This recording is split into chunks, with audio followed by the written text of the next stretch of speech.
Ya, oke guys. Assalamualaikum. Balik lagi dengan Jaki ya guys. Hari ini tanggal 26 Juli pukul 16:38. Dan gua mau ngoceh aja pada video kali ini gua mau ngoceh. Sebelumnya market hari ini hijau guys ya. Dan gue yakin banyak dari lu pada yang portofolionya sudah mulai menghijau karena nanti akan berkaitan dengan video kita kali ini guys. Dan gue lihat ada beberapa perusahaan yang juga udah rilis laporan keuangan. Kebetulan gue lagi bahas Cimori lagi baca-baca Cimori. Cuman di video ini gue nggak membahas Cimori guys. Gue mau ngoceh aja alias ngobrol receh karena kan beberapa video sebelumnya gue udah bahas laporan keuangan ya. Nah, kita jangan bahas laporan keuangan dulu karena kalau baca laporan keuangan dan bahas satu perusahaan biasanya gue riset. Nah, gue mau bahas pertanyaan-pertanyaan dari teman-teman di YouTube. Jadi pada dasarnya gini, hal apa yang paling ditakuti dan tantangan terbesar sebagai investor? Ini versi gue pribadi ya. Ada kayak begini nih. Ini hal apa yang paling ditakuti dan tantangan terbesar sebagai seorang investor? Apakah yang pertama itu adalah kerugian yang sangat besar? Ataukah yang kedua, Bang, di pasar modal banyak indikator, Bang. Banyak indikator ya. Indikator itu ada DER, misalkan kalau fundamental ya. Kalau fundamentalis ada DER, kemudian ada net per share-nya berapa, kemudian ada cash ekuivalennya berapa, arus kasnya berapa, bukan indikator sih, lebih ke arah hal yang harus kita pertimbangkan. Net profit marginnya berapa, gross profit marginnya berapa, return on equity-nya berapa, return on asset-nya berapa, revenue per share-nya berapa, earning per share-nya berapa, itu yang fundamental, belum yang teknikal. Ini membentuk pola doji, misalkan hammer, double bottom, ya, kemudian MACD-nya, MA-nya bagaimana, garis ini, garis itu, yang bandarmologi juga, asing ada yang masuk, asing ada yang keluar, saham ini dibeli oleh big player, dan sebagainya. Jadi ada banyak indikator. Bikin bingung nggak? Jadi ada pertanyaan kayak begitu, kira-kira. Nah, sayangnya jawaban gua guys ya, kerugian yang besar itu sama sekali gua tidak mengalami ketakutan di sini. Atau di sini bukan tantangan terbesar gua, ya, bukan tantangan terbesar. Gue udah biasa guys, loss 20%, 10%, bahkan juga pernah 30%, 40%, udah biasa. Dan jarang gue melakukan cut loss. Jarang, sangat jarang gue melakukan cut loss ya. Sangat sangat nih gue kasih catatan di sini ya. Sangat sangat jarang CL. Sangat jarang CL karena gini, kalau kita mengerti itu perusahaan bagus, dia bagi dividen, kemudian dia sahamnya lagi turun. Yang perlu kita lakukan adalah selama fundamentalnya nggak berubah jadi jelek gitu ya, nggak kayak Waskita, nggak kayak Garuda Indonesia, prospeknya nggak berubah, kita tinggal tambah muatan. Misalkan lu punya BCA di harga 10.000, ketika turun ke harga 9.000, ya itu waktunya beli.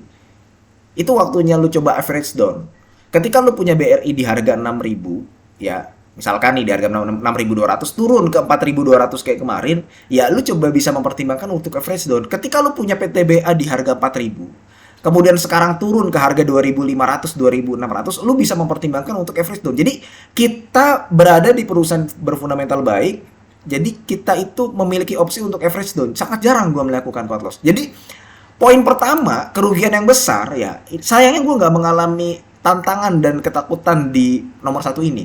Apakah indikator yang banyak bikin bingung? Tidak juga guys. Karena praktis ya, yang sering gue lihat itu pertama ekuitasnya, kemudian revenue-nya, kemudian labanya, kemudian dividennya, kemudian GCG-nya. Udah, biasanya nggak jauh dari 5 poin ini. Satu, dua, tiga, empat, lima. Terutama ya 5 ini. Bertumbuh atau enggak? Ekuitasnya, revenue-nya, labanya bertumbuh atau enggak? Kalau misalkan dia udah bertumbuh, gue lihat dividen dan GCG-nya. Oh, pengendalinya gimana nih? Suka trading enggak? Suka ketika beli di bawah enggak? Jual di atas enggak? Melakukan transaksi yang merugikan bagi perusahaannya atau enggak? Sebenarnya gue nggak mengkoleks ini memperhatikan banyak indikator? Enggak, karena ada loh guys yang memperhatikan banyak indikator.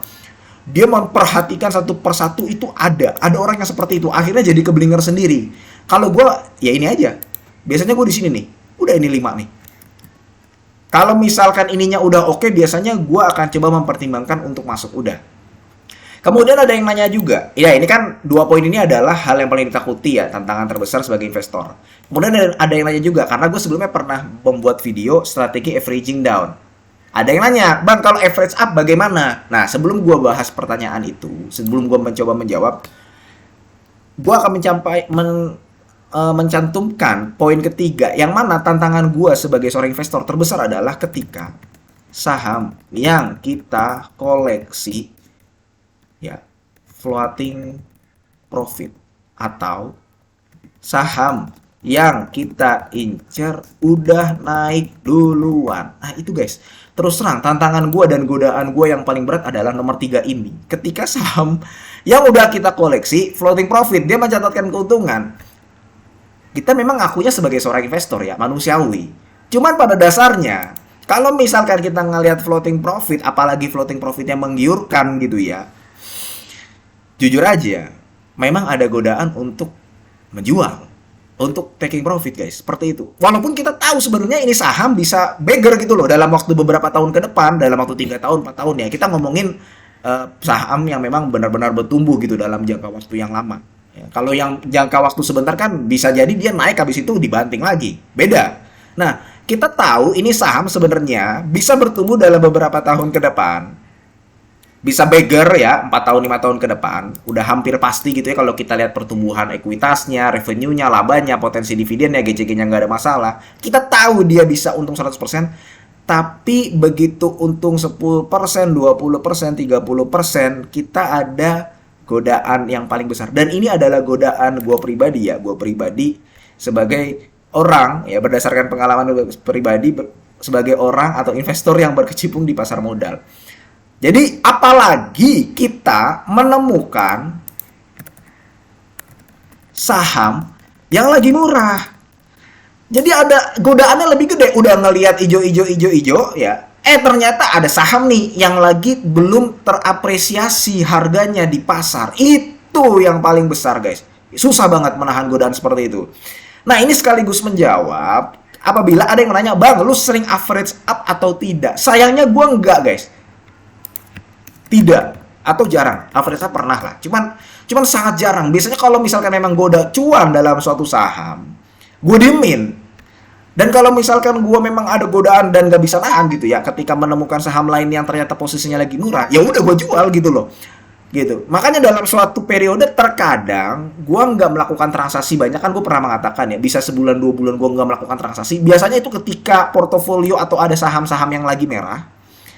Bisa terkadang gue melakukan banyak transaksi. Biasanya itu terjadi ketika portofolionya lagi hijau. Justru ketika portofolionya lagi hijau, itu godaan terbesar muncul. Ya, sekaligus ini menjawab, ada teman-teman yang menjawab, menanyakan, Bang, lu sering average up nggak? Jarang. Pernah, tapi jarang. Tidak sesering ketika gue melakukan averaging down. Seperti itu guys. Oke, mudah-mudahan video ini bermanfaat ya. Ngobrol receh kita sore hari ini di tanggal 26 Juli pukul 16:47. Semoga lu sehat selalu sehingga kita bisa bertemu kembali di video-video selanjutnya. Ini bukan ajakan jual beli. Gua akhiri, wassalamualaikum warahmatullahi wabarakatuh.